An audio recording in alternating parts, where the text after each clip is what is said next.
guys, good morning. Welcome back to United View. Hope everyone is doing very well. It is Tuesday, nearly towards the end of the month. One more day of July to go, and also one more day to go until Manchester United play once again. Yes, pre-season continues. The pre-season tour continues. Next stop is San Diego, still in the state of California, but San Diego in California. We're playing Real Betis tomorrow / Thursday, depends on where you are. It's the latest one on the tour, it must be said, actually. That one is over here in the UK, a 3 a.m. kickoff. Yes, I'll be live at 1 o'clock for that one, but a 3 a.m. kickoff. Oh yes, that's going to be a late night / early morning. So maybe today you get a nap. You've always got to prep 24 hours before, really, I think is the right thing to do. So make sure you schedule in a bit of a nap today.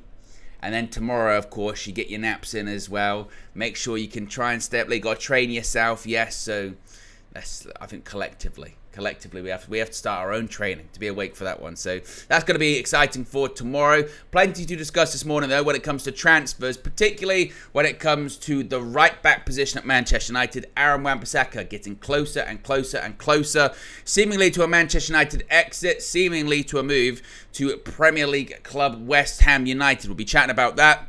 What does that mean, of course, about Mazraoui coming in? Well, he's just waiting. He's just waiting. He sat there waiting like this. He's agreed personal terms with Manchester United. Reportedly, he's agreed a 5-year contract with the club. It's just a case of waiting for Wan-Bissaka to be moved on, and then that deal can be done. Also, an update when it comes to Ugarte. Things gone a little bit quiet. A little bit quiet for the Ugarte one, hasn't it? Since we had the day, I mean, it was a wild day. When was that? Like 10 days ago or so, whenever it was. Maybe a bit longer than that now, a couple of weeks. With Lenioro, he got announced, and then later on that day, it was like Ugarte personal terms have been agreed, and it was like, oh my God, what's going on? It's amazing. And then it's almost like Manchester United fans have to kind of adjust their mindset a little bit, isn't it? Because we then realise, actually, we've agreed personal terms with like 3 people. We've got like Ugarte, agreed personal terms, Mazraoui, agreed personal terms, De Ligt, agreed personal terms. We've got like 3 people that we've agreed personal terms with. Personal terms are not a problem for Manchester United. It's just about moving players on and then agreeing a fee with their parent club at the time. So bit of an update on that, and how actually, and Branthwaite as well, as Courtstar says, absolutely right, 4 players.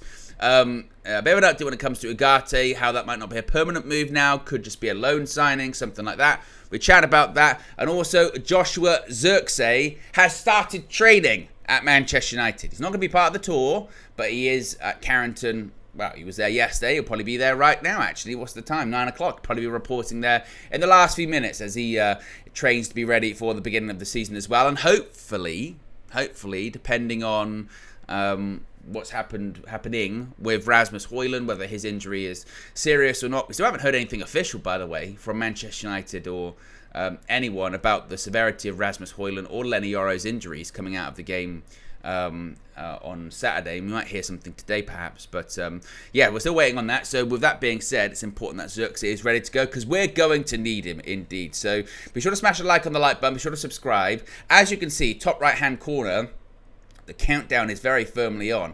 We are very close to 173,000. Yes, only recently just hit 170,000. So the fact that we're closing in on 173,000 is unbelievable. Less than 40 subscribers to go to 173,000. Yeah, 37 to be specific. So if you haven't already, be sure to subscribe.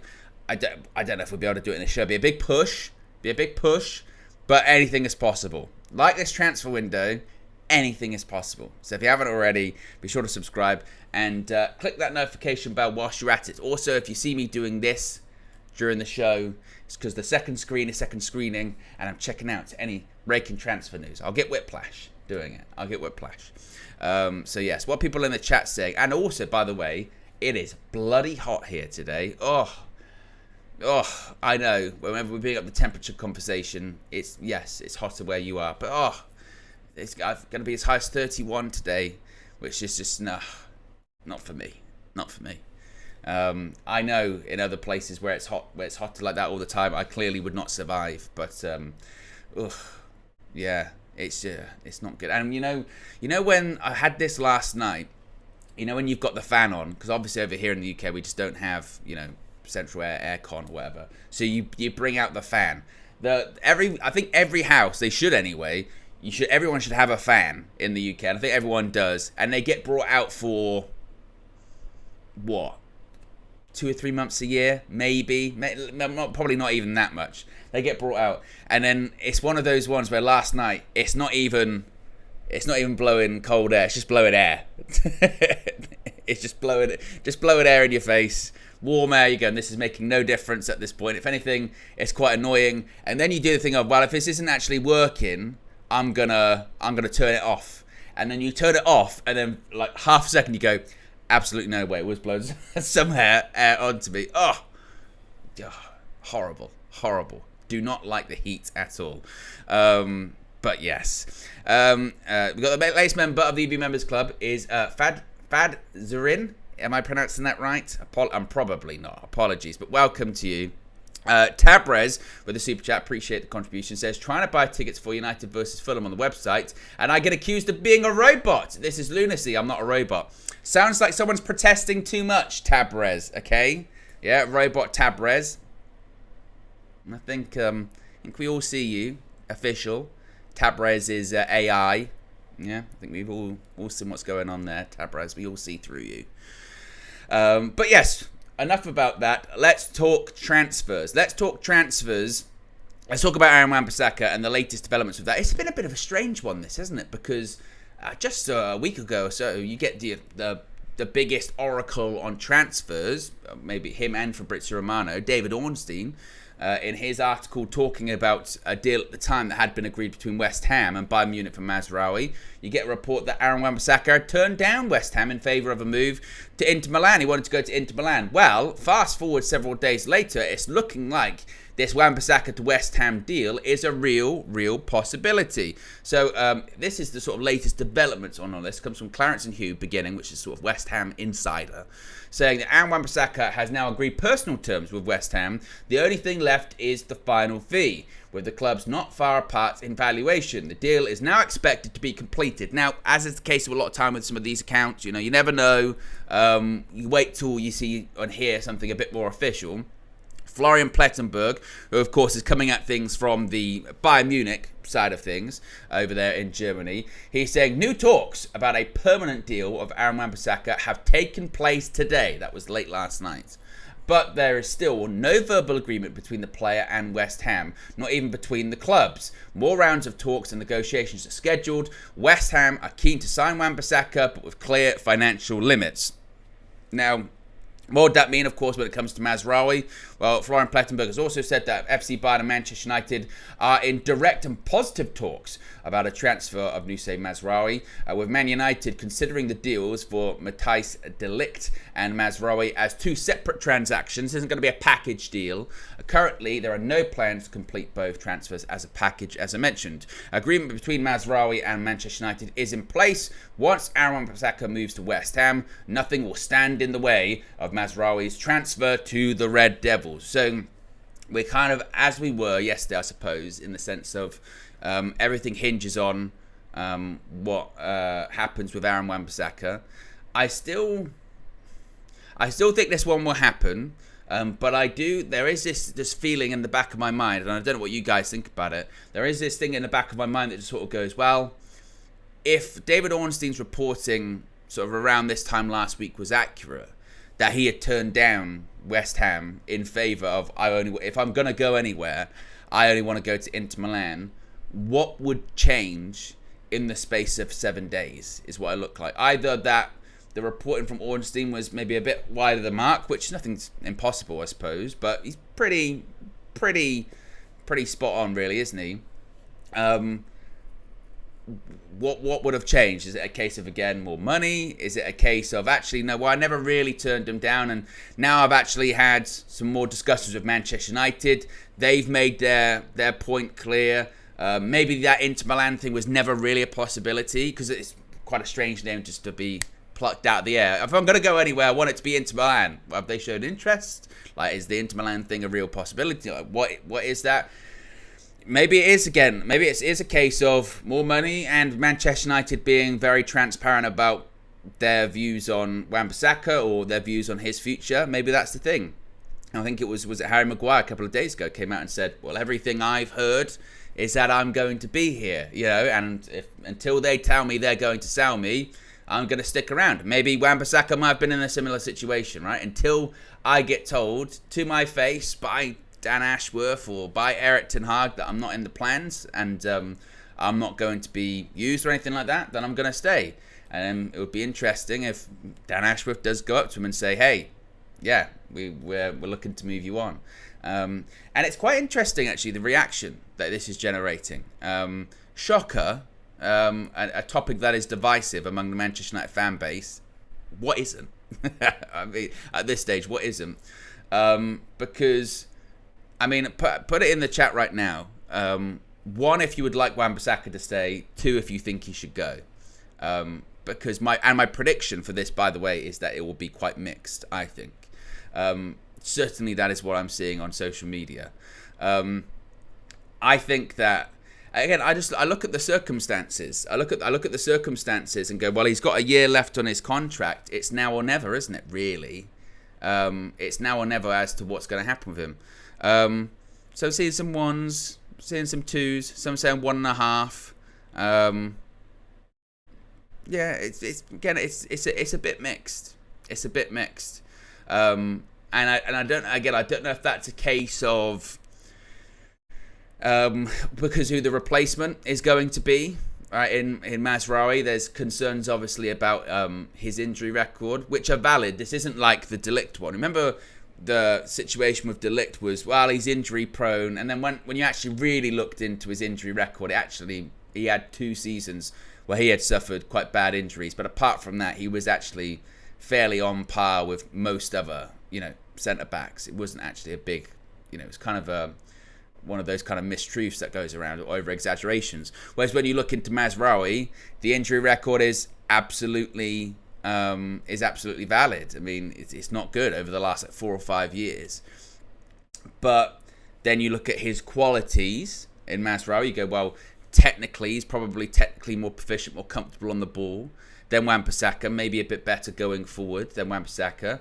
But certainly you're not going to find, or you're not going to have many instances, are you, of fullbacks that are better one-on-one, defensively than Wan-Bissaka is. Wan-Bissaka's had examples of this in big games, hasn't he? In big games against big players.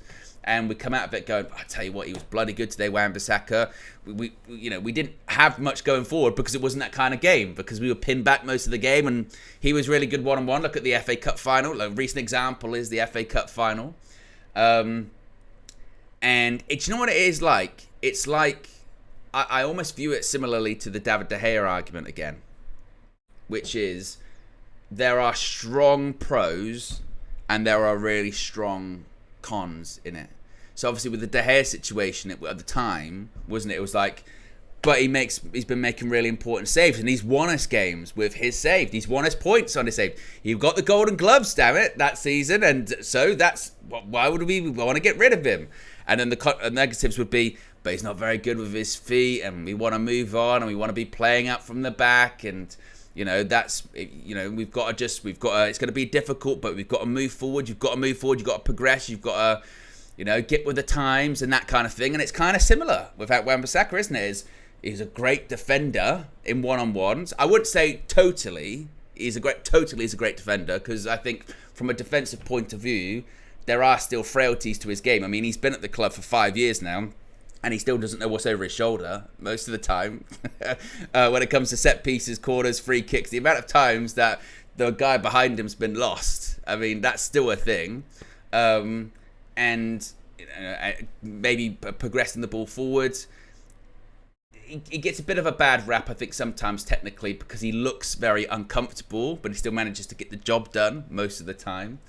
But there is this kind of general feeling, isn't there? Well, if you're going to progress and you want to see this style of play that people keep asking for, then you've got to get the players that are more capable to do it. You've got to get more people that are comfortable on the ball, comfortable inverting, right? Invert fullbacks in the middle of midfield, can always become secondary central midfielders, or can be playing, in tight spaces, tight gaps around the pitch, or can be multifunctional, can be just as comfortable as they are at right back as they are at left back too. So they're at and that's, I'm probably not describing really anything new here, am I? In terms of, there are pros and cons and risks involved with every transfer, but this one does appear to be quite divisive. I think the other thing you have to consider too, got a year left on his contract. He's got a year left on his contract, and a bit, again, this is why it's similar to the David De Gea situation. Obviously, De Gea was right at the end of his contract, but a decision has to be made at this point, doesn't it? A decision has to be made at this point with, okay, you either stick with Wan-Bissaka for like 3, 4, 5 more years, or you move on, you find someone else. And I've mentioned this quite a lot with United over the last, I don't know how many months, 6 months. But I do think that we do, as fans, we don't know what we want. We don't know what we want because we beg and cry and complain about certain things. And then when we get those certain things, we don't like it. Or we say that we're not attached to players, but the reality is we are. I don't care. All of these players can go. They can go, all of these players. I don't give a shit. I'm not attached to anyone. Wan-Bissaka's going to be leaving. I like Wambi. I like Wambi. Why is he going to go? Why is Wan-Bissaka going to go? I like him. He's a good guy. And he's good at one-on-one defending. You go, well, hey, there's going to be some pain. Look at a lot of players we get rid of, and then we change our tune on them. Fred's another one, And again, I think it goes back to the replacement, isn't it? It goes back to the replacement. If the replacement is better than who you're getting rid of them for, then you don't really particularly care that much, right? With Mazraoui, there are concerns. There are concerns about his injury record, and also as well the stigma of Erik ten Hag going for players that he's worked with in the past. Those accusations, can't beat him, can he? Just cannot beat those accusations. I mean, my goodness me, there is the potential, and I think this will happen, by the way. We're going to sign 2 players from Bayern Munich this summer, both of which worked with Erik ten Hag in that Ajax team of sort of 2018, around that period of time. So those accusations just can't get shook, can they? So I still think ultimately he's going to go. I think he's going to go, and I think that United they're not going to give him a new contract. So if they're not going to give him a new contract, then they're going to do their very best to sell him because they've got a year left and no option. So I think he's going to go. Because he's got a year left on his contract, that means the transfer fee's probably not going to be super high. I mean, I had seen some things quoted like 15 million, maybe even like 10 million or something like that, which of course will be once again the situation when people start going about, this is the other thing, isn't it? We just can't sell players. We can't sell players. And we do sell players, we're not selling them for enough. So there's going to be pain involved in all of this, I think. And I guarantee you as well, this will be the other thing. This coming season, there will be those moments where I guarantee you we'll be having shows like this, or like Full Views or whatever, and the topic will be brought up of, we could have done maybe with Wan-Bissaka today, could have done with that one-on-one defending, and then you go, right, okay, would you then have offered him a new contract? And then it'd be like, I don't know. It's going to be a divisive one. It's going to be a divisive topic. I think the thing that I'm looking for at this point is to get all of it just done as soon as possible. We have had a really good start to the transfer window, but there is still a lot of work to do, isn't there? There's still a lot of work to do. There's still names that have to be brought in. There's still positions that have to be sorted out. The right back position, in terms of my priority list going into the summer, wasn't really up there as much. I was looking at, obviously we've done centre back, we've done striker. For me, the next big position was midfield, which we'll talk about in just a second with Ugarte. We desperately still need a left back, and it would still concern me if it was like, well, we kind of got to fall back a bit, in Mazraoui because he can do both. I'm like, no, we need more. I mean, I know people are talking about Harry Mas played very well in pre-season. Could he be involved in that? Like, look, you never know. I mean, when an academy player really does start to thrive and click, it feels like a new signing, doesn't it? And we might be forced into that situation of going like, well, Harry, you're going to be playing more than we thought this season. It could work out. But we definitely, I think, need a left back. So there's still multiple positions to go. And for all of this Wan-Bissaka, Mazraoui stuff, I just want to get it done as soon as possible. And then move on to the other critical positions. But I think when he does come in, Mazraoui, there'll be the some of the knives will be out, shall we say? Some of the knives will be out, but just come in, you've got to back him, got to support him. That's the way it works, isn't it? Couple of super chats here. One from Red Baron says, I personally think Wan-Bissaka is great at defending. Is a bit of a myth. I think he's amazing in one-on-one pacey duels, but he constantly gets beaten at the back post. I mentioned, I think there's quite a few misnomers I think about Wan-Bissaka. I think one of them, I would agree with that. This sort of blanket statement, he's good at defending, well, that seems a bit of an oversimplification, doesn't it? I mean, he's obviously, in terms of battles, like you mentioned, duels, one-on-one, he's very good at that. He's good at recovery tackles. You know, he's got good pace. We saw it a couple of years ago with Zaha at Selhurst Park, and come back and do last-ditch interceptions like that. That's his game. He's good at that.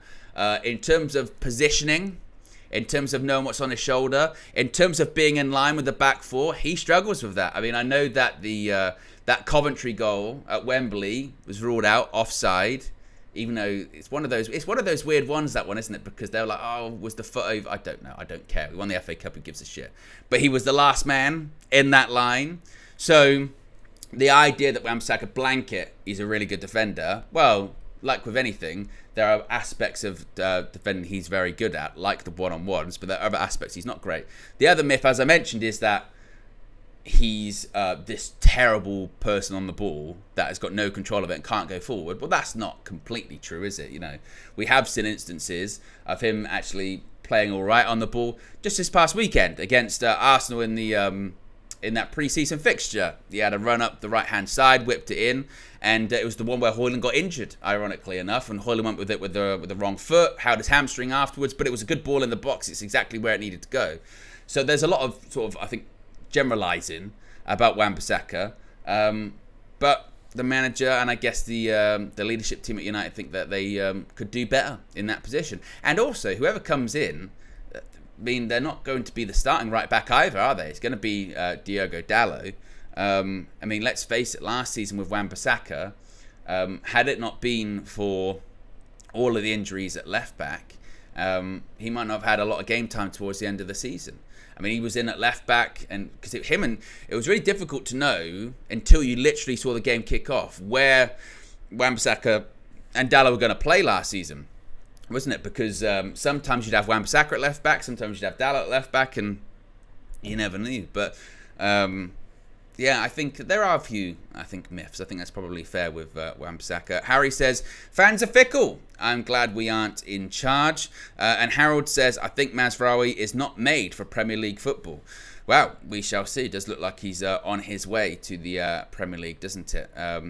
So yes, that's the latest when it comes to Wan-Bissaka and Mazraoui. Those two deals are, linked together intrinsically. We've got nearly 1,000 people watching. We're already at over 300 likes, which is fantastic. If you haven't already clicked the like button, let's see if we can get to 500 likes this morning. And a reminder, as I mentioned, there will be a match view tomorrow. Lots of people enjoyed the match view at the weekend. Those late night match views. Tomorrow is the latest, 3 a.m.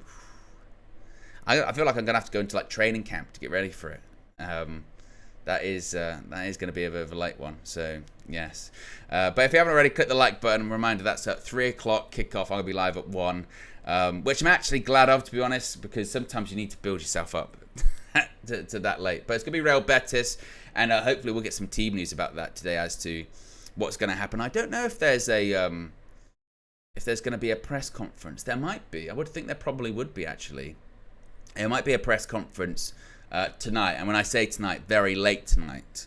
I think there was one last year when we played in San Diego last year. It's when we played the game against Wrexham at the Snapdragon. That kind of like game that was the academy team versus Wrexham's team. Well, academy team and Johnny Evans.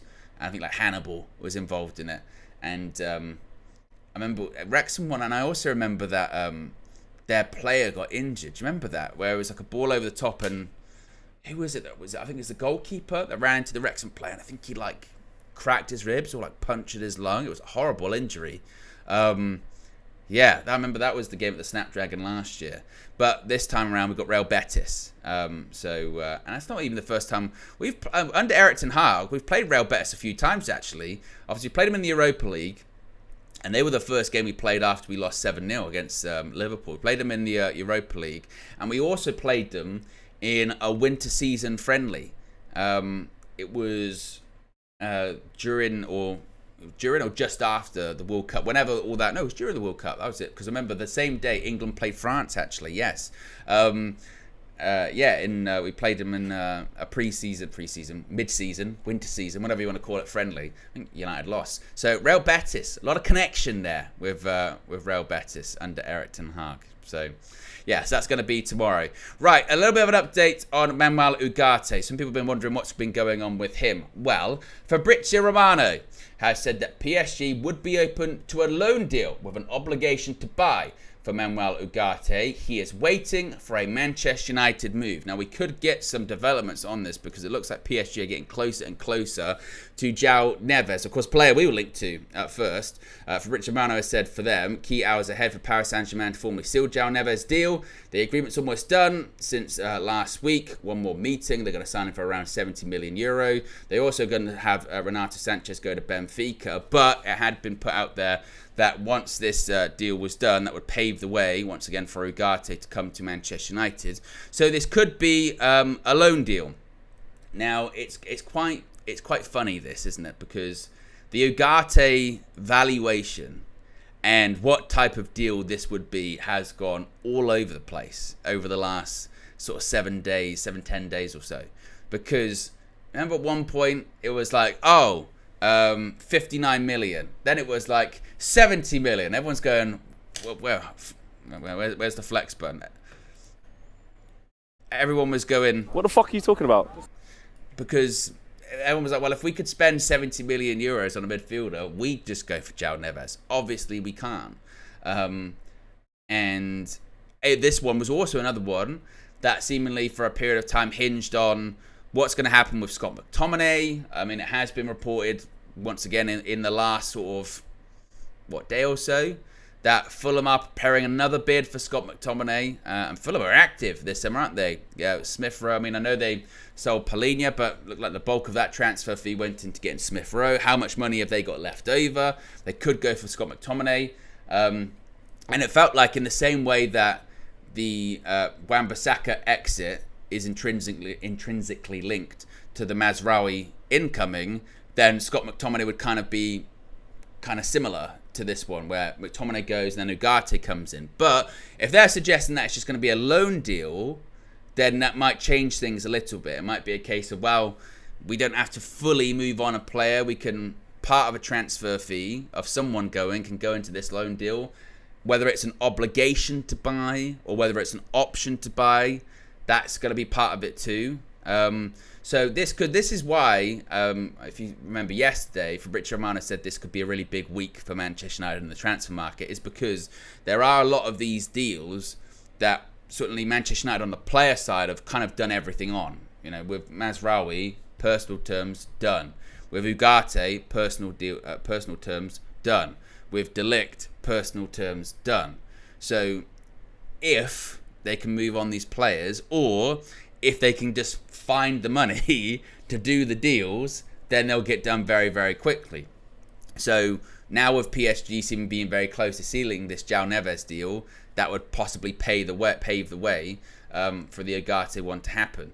Now, again, it's quite interesting because it would appear that despite all of this talk about Ugarte and what have you, that talk about Sofian Amrabat still hasn't gone away. There are still the talks about he could still come back. Manchester United are still talking with Fiorentina about sort of a low-cost option, what that would look like. They don't want to pay the money that was agreed to in the previous loan deal. Maybe it could be another loan. Maybe it could be a really, really low-cost transfer because Fiorentina just want to get some money. I don't know.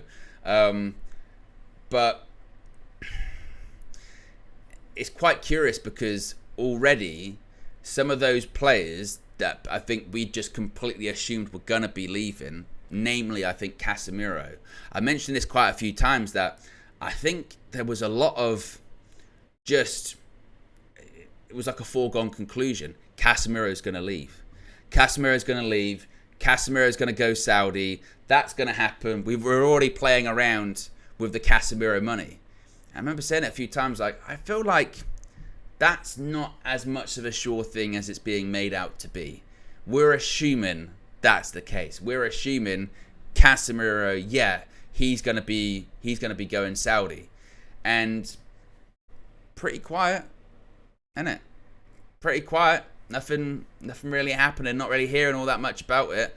Now I know they can move quite quickly, quite fast, and it could depend on a couple of sort of domino effects here and there. But as of right now, there are real links about Casemiro going to Saudi. And as we've mentioned, with some of these players that are at United, if they've got big wages and they've got multiple years left, not much really Man United can do about it.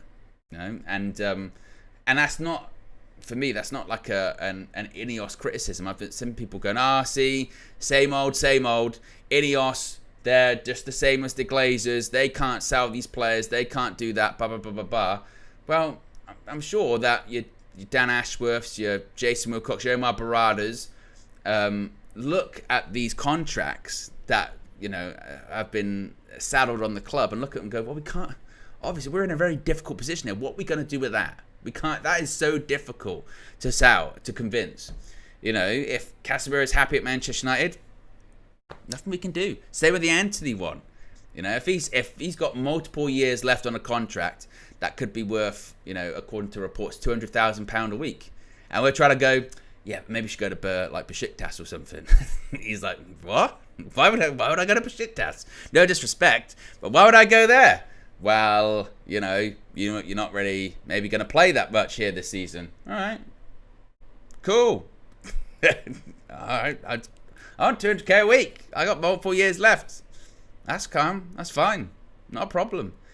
Well, you might not make it into the Brazil squad. I'm not in there anyway at the moment. So, yeah, no problem. But, you know, Casemiro, you might win any more trophies. I've won a lot of them. And actually, last 2 seasons I've won a trophy every season. So, fancy my chances. Well, you might not be playing as much. Played every game in pre-season, you know. So, we'll see. We'll see what happens, mate. We'll see what happens. I think I probably will be playing. So there's not a lot you can do. And by the way, that's not like Casemiro's fault. And even in Antony's case, not Antony's fault. I mention this all the time too. When this doesn't really work like this, but they slide the piece of paper across the desk. How much you want to pay me? We were thinking probably like £350,000 a week.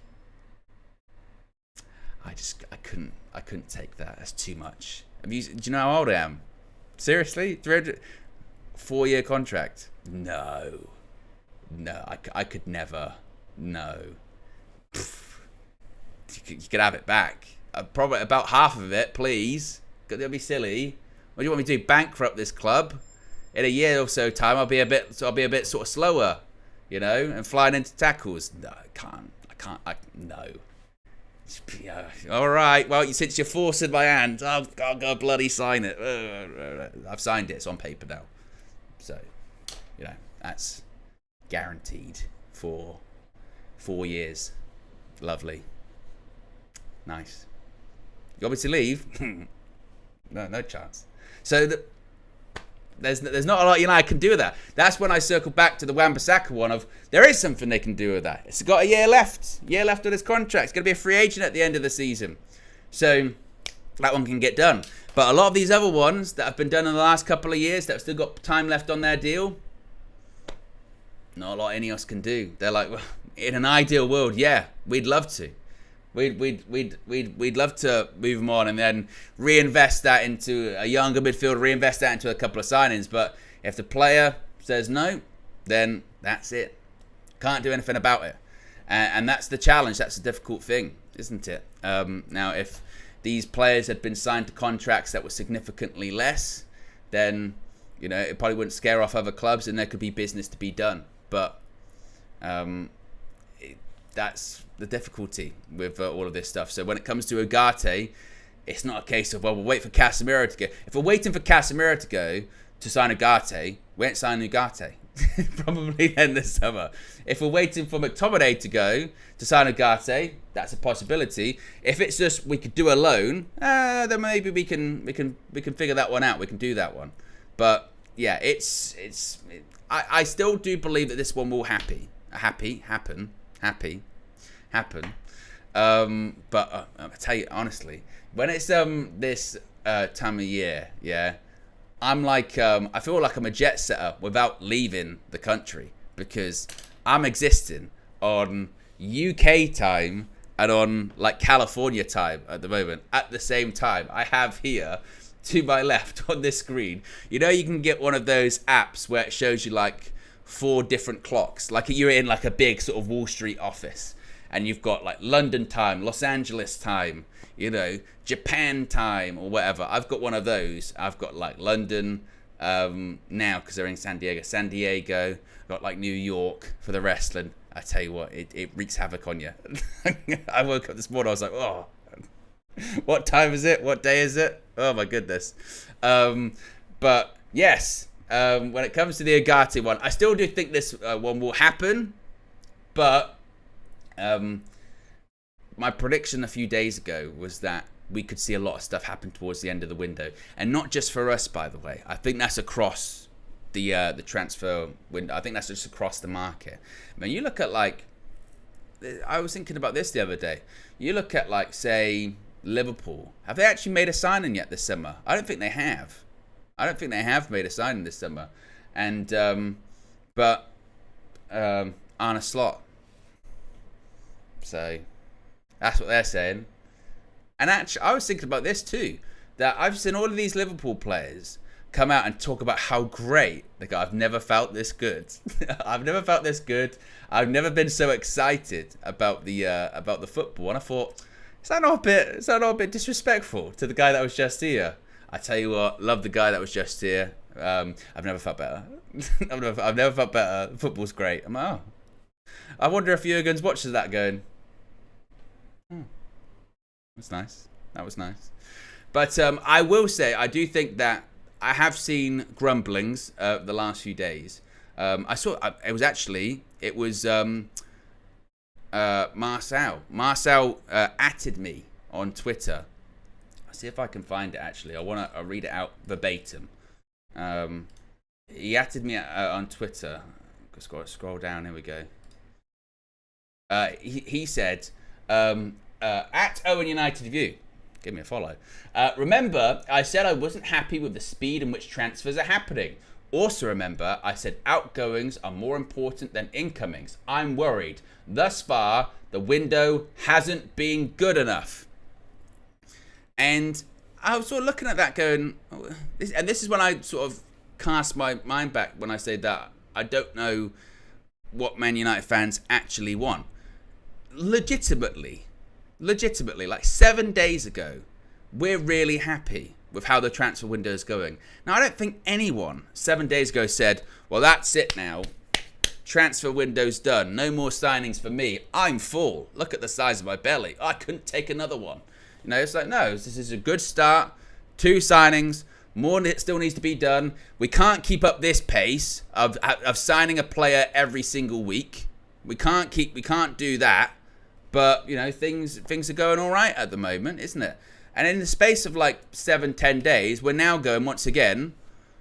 Well, where's Robbie? Literally, we haven't signed anyone for like 10 days. No, wait a minute. Wait. That's what it's like all over again. We're not signing anyone. We're doomed. We're just not gonna. The season's fucked. It's like, oh, what? And I think maybe the game at the weekend played into it. with the injuries, and we saw that we're only a couple of injuries away from a crisis, which is fair, which is true, but there is still time to go, and this was always going to be. We're never going to get everything done in one window. As Marcel would say, it is a process. We're not going to sign everyone in one window. We're not going to fix all of the problems in one window. And also, when we were sort of lauding the transfers literally like 10 days ago or so, we were also lauding the outgoings at the time, weren't we? We were going to tell you what, look at the people we've moved on. We've sold Mason Greenwood. We sold Donny van der Beek. We sold Camboala. This is what we need to be. Again, it's not finished. It's not finished. More players still need to go. Senior players still need to go. They still might go. We're talking about Wan-Bissaka this morning, but apparently we don't want him to go. Like, what do we want? What do we want? McTominay still could go. And then when it's players that realistically, they're probably not going to go in this transfer window, like a Harry Maguire, which again, it's widely expected he's going to stay, then it's like, we haven't sold Harry Maguire, but we never knew he was going to go. I think he's got a year left in his contract with an option. He's on 190k a week. As I mentioned like that, we can't, what do we expect on that one? What do we expect? Jadon Sancho still could go. That's still a realistic possibility. So I think that the idea of now's the time to panic is kind of mad, because again, 10 days ago we weren't doing that. we just were not. So yeah. Ash says, Owen, that's one thing you tend to do a lot. Some people's opinions are not the majority. Some of us were saying we can't get excited, but KG was celebrated like we won the Champions League. Look at Villa's transfer window. Well, it's not me saying that's the majority. I mean, I'm only responding to what Marcel literally atted me, and I've seen other people say that. I mean, that's my opinion. My opinion is that, again, why are we freaking out? It's the same as after these preseason games. Let's not we got to be careful that we don't pretend that these things don't happen. It's like after these preseason games when we've lost against like Rosenborg, and it's like us going, no, the media's not trying to say that Manchester United are in a crisis because they lost a preseason game. That's not true. When it is, when other teams lose their games, and you don't hear as much. You don't. With this transfer window, so far it's been, I would say, pretty good, but there's still a lot of work to do. With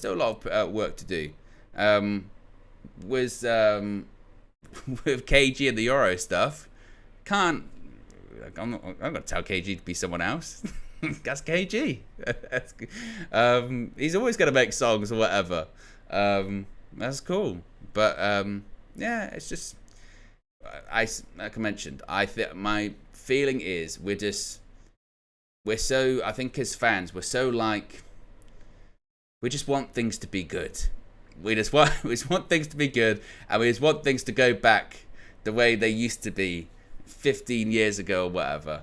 And when there is a bit of good, we have to immediately put it down and say, no, that's not good. When there's a bit of bad, it's the end of the world. I was right. I knew it would be bad. I knew it would be terrible. And the reality, as always, is that it's somewhere in between, isn't it? The market is generally quite slow at the moment, isn't it? The market is quite slow. Lots of clubs aren't making huge amounts of signings at the moment. But I still think more will happen come the end of the window. I do. I think I'm caught up with super chats. Indeed, I am. We're only 25 likes to go until 500. So if you haven't already, click the like button. Be sure to subscribe as well, bottom right-hand corner. And as Show says, we have an easy option when things go bad. Just blame Fleck. Well, I tried. Came back in the country. Get out. You know what I mean? Hopefully things can speed up a little bit. Maybe they will happen. Maybe not. We shall see. But yes, so if you haven't already clicked the like button, see if we can get to 500. Some people asking about what's the latest for Lenny Euro. As of right now, don't know, really. The club hasn't put out an official update on either Euro or Højlund. Obviously, they're both not going to play tomorrow. But we shall see. I mean, I would think maybe, again, this is what I was questioning earlier whether or not there was going to be like a press conference or something later on today, or I would think, given the fact we've got a game tomorrow, then there would be a bit of an update on both. So, but that could come later on in the evening. Again, with United being across the pond, it could come at any time quite later on. So we shall see. I'm just seeing that Arsenal are keeping an eye on the situation around Leroy Sané and his new contract talks at Bayern Munich. Possibly Arsenal going to sign Leroy Sané, perhaps.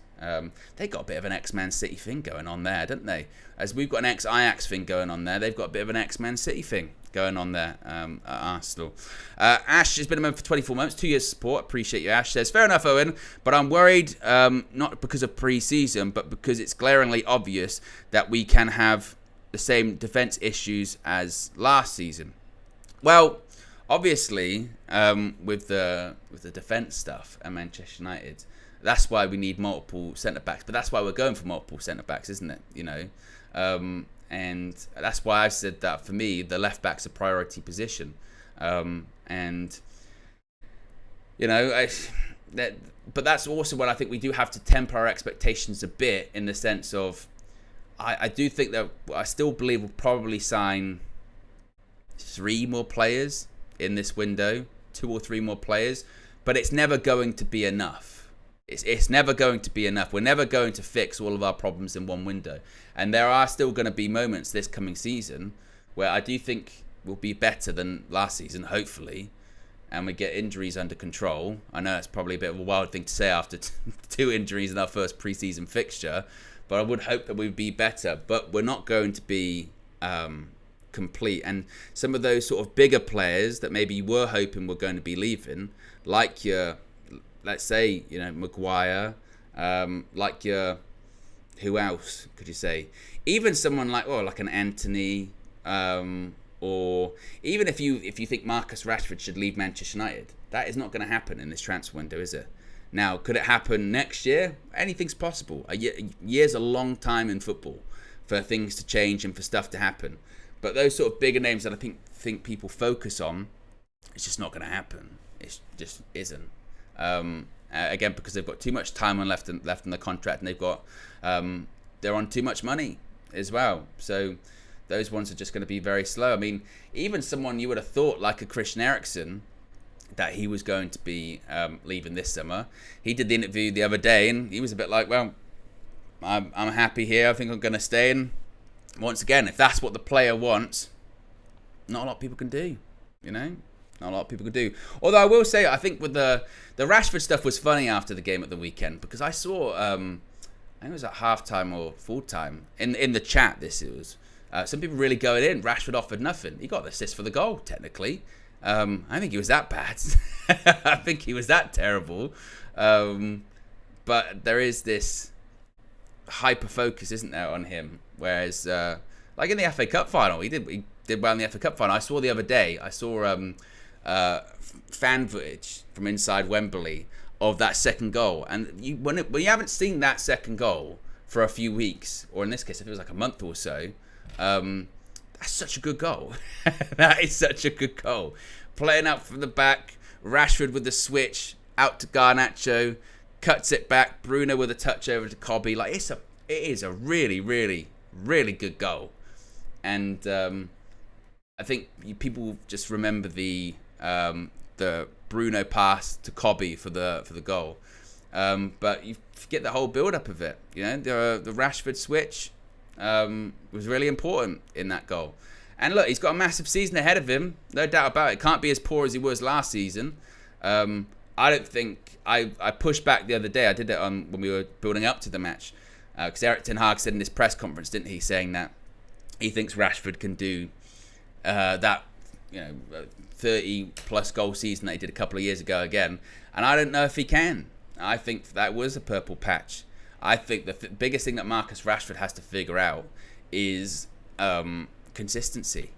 The problem is with Rashford is you get all the way up here and then you get all the way down here. There is no in between. None. No in between.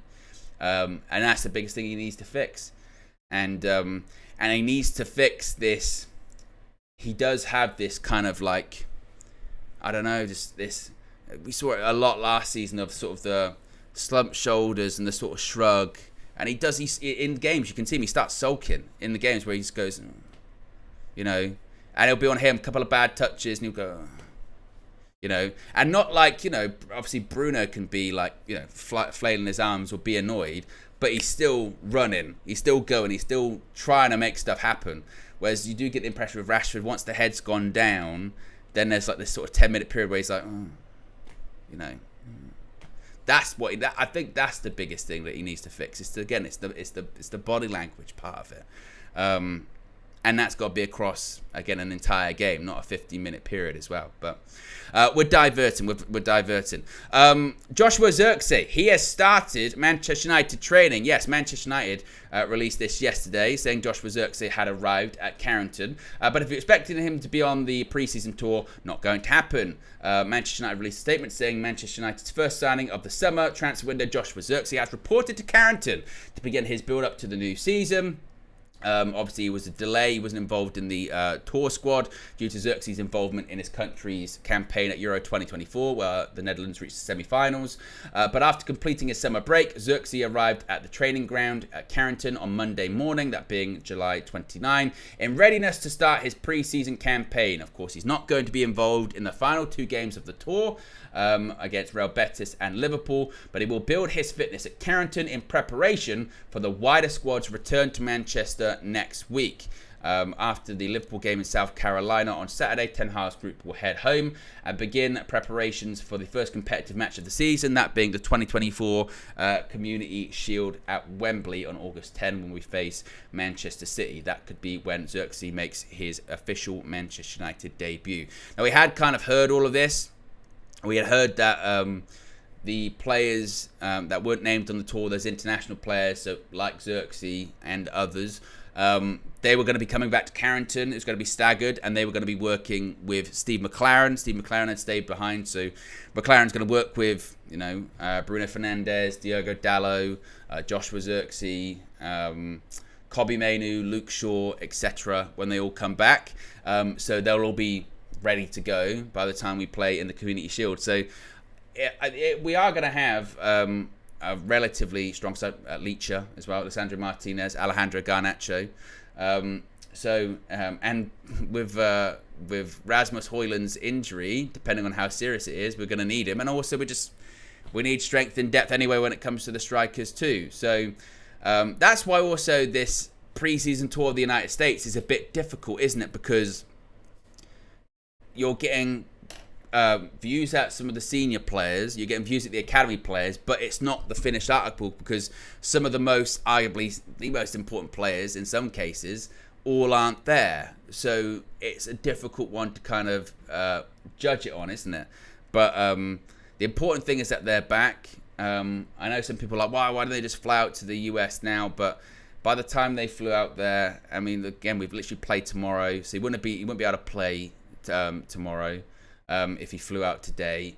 And then you're talking about, well, is it worth him flying out there for one game, 45 minutes? He wouldn't even play a full 90, 45 minutes. There's no real point. The best thing would just be to continue to train, build up fitness, build up sharpness, and also it must be stressed that the game against Liverpool in South Carolina won't be the last pre-season game that Manchester United play prior to the Community Shield. From what I've understand is that there will be one, maybe two, probably one game behind closed doors. So those players like your Zirkzees, like your Brunos, like your Dalots, Licha, Garnachos, etc., they all will probably play a game behind closed doors against someone in the build-up to the Manchester City game. So they'll have at least a couple of games for the beginning of the Premier League season. So Zirkzee starts his training, and hopefully more transfers on the horizon. Of course, if we do get any more details on transfers, if we do get any breaking news, I shall be here, and we can go live for that, or we can give you a bit of an update for that. As far as what's on tap from the guys out there in the US, well, I believe they'll be on their travels to San Diego for the game at the Snapdragon tomorrow. So they'll probably be traveling out today. A reminder, if you haven't already seen it, there was a video that dropped yesterday. Loads of people really liked it and enjoyed it, of Flex, KG, Just Josh Media, Graphics Guru, Visual Ninja at Venice Beach Football Club out there in California, and seeing Cobby playing futsal, and also seeing him having a chat with the guys there at VBFC. Lots of people really enjoyed that. Lots of people really enjoyed the hearing from Cobby. Obviously got picked up quite a lot all over socials and stuff like that. Even Josh's editing made it onto Sky Sports. Can you believe that? Josh has gone mainstream. We're going to lose him. But big up to Josh. He's the best. He's the best. That's why he's Graphics Guru, Visual Ninja. Yeah, no one can touch him. So lots of people really enjoyed that. So if you haven't already, check it out. Or if you wanted to see clips from it, you can follow us on all of our socials. And if you follow us on all of our socials, you can see what the guys are up to in the US too. And you can see, I think we reposted it on our story. If not, go to Good Vibes John on, I think it's on Instagram. You can see Flex and KG do a blind ranking of, let's just say something, a blind ranking of something. And these two guys, first of all, they look like the biggest, like, honestly, that they couldn't even work the technology. They were like, KG's full on this close to the camera, like squinting trying to read it or whatever. It looked like, you know, when you see those memes of this is what your food sees in the microwave, and it was like KG this close to it. But check that out. It was very funny. It was very funny. Anyway, guys, I'll be back if anything else happens today. In the meantime, we'll get some updates from the guys out there in California. But before then, click the like button. Be sure to subscribe. I'm out of here. Peace.